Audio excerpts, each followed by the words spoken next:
तो दोस्तों, movie explain series के एक और एपिसोड में आपका स्वागत है। आज हम बात करने वाले हैं द इनक्रेडिबल हल्क मूवी की। एमसीयू की ये सेकंड मूवी है तो बहुत बढ़िया, पर ये मूवी कई लोगों को समझ में नहीं आई क्योंकि इसमें कुछ चीजें ठीक से बताई नहीं गई है। अगर आप भी इस फिल्म को अच्छी तरह समझना चाहते हैं तो ये वीडियो देखते रहिए। आज मैं आपको द इनक्रेडिबल हल्क मूवी की पूरी स्टोरी शॉर्ट में समझाऊंगा, तो आइए देखते हैं।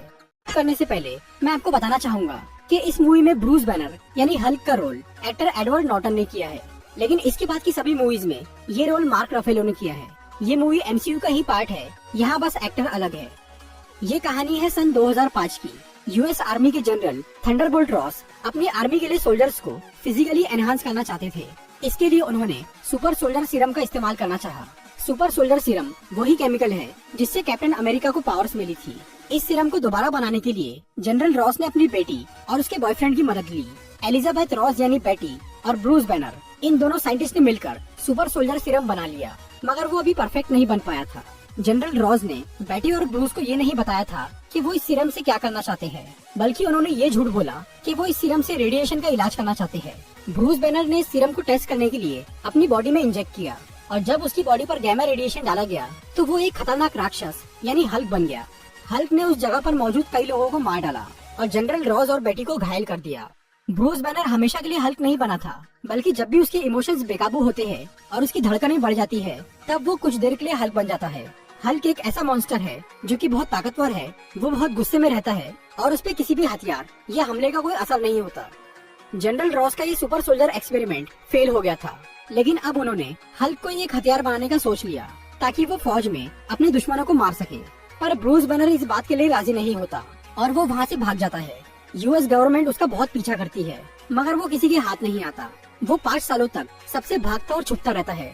इसी दौरान वो हल्क बन के कई जगह तबाही भी मचाता है। फिर 2010 में वो ब्राजील जाता है और वहाँ एक कोल्ड ड्रिंक की फैक्ट्री में काम करना शुरू करता है। वो यहाँ योगा और ध्यान के जरिए अपने आप को शांत रखता है और 5 महीने तक हल्क को बाहर नहीं आने देता। लेकिन वो हल्क को टेम्परेरी कंट्रोल नहीं करना चाहता था, वो तो उसे परमानेंटली खत्म करना चाहता था। इसीलिए उसने इंटरनेट पर मिस्टर ब्लू नाम के एक साइंटिस्ट से हेल्प लेना शुरू की।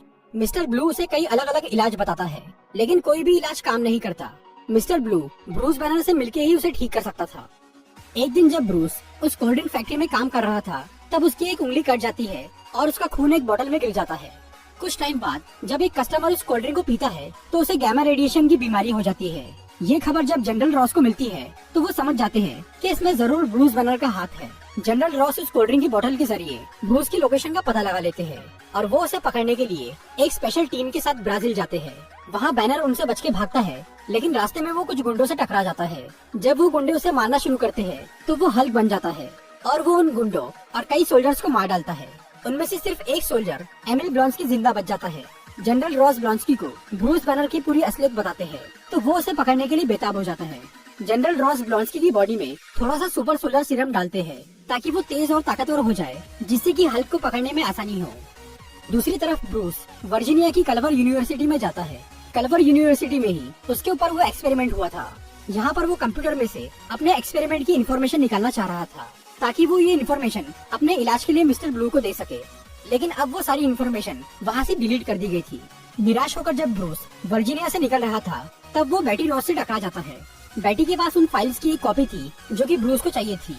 अगले दिन जब ब्रूस वर्जीनिया से निकलने वाला होता है तो उसे जनरल रॉस और एमिल ब्लॉन्स्की घेर लेते हैं।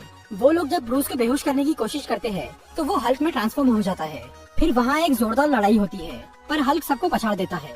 ब्लॉन्स्की, जो कि अब पहले से ज्यादा ताकतवर हो गया था, वो जब हल्क को गुस्सा दिलाता है तो हल्क उसे एक किक मार के उसकी हड्डी पसली एक कर देता है। फिर हल्क बेटी को लेकर वहाँ से निकल जाता है। बाद में जब वो नॉर्मल होता है तो वो और बेटी मिस्टर ब्लू से कांटेक्ट करते हैं, जो कि उनसे न्यूयॉर्क में मिलने के लिए तैयार हो जाता है। फिर ब्रूस और बेटी उससे मिलने के लिए न्यूयॉर्क पहुंचते हैं।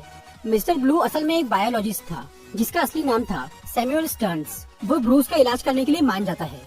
दूसरी तरफ ब्लॉन्स्की, जिसकी सारी हड्डियां टूट गई थी, वो सुपर सोलर सीरम के असर की वजह से एक दिन में ही पूरी तरह ठीक हो जाता है। फिर जनरल रॉस उसकी बॉडी में थोड़ा और सीरम डालते हैं ताकि वो फिर से हल्क का सामना कर सके, लेकिन इस बार वो सीरम थोड़े साइड इफेक्ट दिखाना शुरू करता है। इससे ब्लॉन्स्की की बॉडी डिफॉर्म हो जाती है और उसका दिमाग बहकने लगता है, पर वो इस बारे में किसी को नहीं बताता। जनरल रॉस इंटरनेट के जरिए बेटी और ब्रूस का पता लगा लेते हैं और वो उन्हें पकड़ने के लिए न्यूयॉर्क जाते हैं। उधर सैमुअल स्टर्न्स अपना बनाया हुआ एंटीडोट हल्क की बॉडी में इंजेक्ट करता है जिससे वो नॉर्मल हो जाता है। पर डॉक्टर स्टर्न्स ब्रूस को बोलता है कि वो अभी परमानेंटली ठीक नहीं हुआ है और उसे बार बार एंटीडोट लेने की जरूरत पड़ सकती है। इसके अलावा डॉक्टर स्टर्न्स ब्रूस और बेटी को बताता है कि उसने ब्रूस के ब्लड सैंपल को काफी ज्यादा अमाउंट में बना के रखा है ताकि वो उससे अलग अलग बीमारियों का इलाज कर सके। लेकिन ब्रूस इस बात से बहुत डर जाता है क्योंकि अगर उसका खून गवर्नमेंट को मिल गया तो वो इसका गलत इस्तेमाल करेंगे। वो अपने ब्लड सैंपल को नष्ट कर देना चाहता था। उतने में ही जनरल रॉस की टीम वहाँ पहुँच जाती है और वो ब्रूस और बेटी को पकड़ लेते हैं। और ब्लॉन्स्की, जो कि अब ताकत का भूखा हो गया था, वो सैमुअल स्टर्न्स को बोलता है कि वो उसे हल्क के जैसा बना दे। फिर मजबूरी में डॉक्टर स्टर्न्स ब्लॉन्स्की की बॉडी में ब्रूस का ब्लड इंजेक्ट करता है और फिर उसकी बॉडी पर गैमा रेडिएशन डालता है, जिससे ब्लॉन्स्की एक भयानक राक्षस यानी एबॉमिनेशन बन जाता है और वो पूरे शहर में तबाही मचाना शुरू कर देता है। जब उसे रोकने का कोई और रास्ता नहीं बचता तो ब्रूस फिर से हल्क बनने का फैसला करता है। फिर एबॉमिनेशन और हल्क के बीच खतरनाक लड़ाई होती है, पर हल्क उसके आगे कमजोर पड़ने लगता है। लेकिन जब ब्लॉन्स्की यानी एबॉमिनेशन बेटी को मारने की कोशिश करता है तो हल्क अपने प्यार को बचाने के लिए अपनी पूरी ताकत लगाकर उसे हरा देता है, जिसके बाद एबॉमिनेशन को गिरफ्तार कर लिया जाता है और हल्क वहाँ से भाग जाता है। कुछ टाइम बाद ब्रूस एक दूसरे देश में रहना शुरू करता है और अब वो हल्क को खत्म करने की बजाय उसे अपने काबू में करने की कोशिश करता है। तो दोस्तों, ये थी द इनक्रेडिबल हल्क मूवी की एक्सप्लेनेशन वीडियो। अगर आपको ये वीडियो अच्छी लगी हो तो इसे लाइक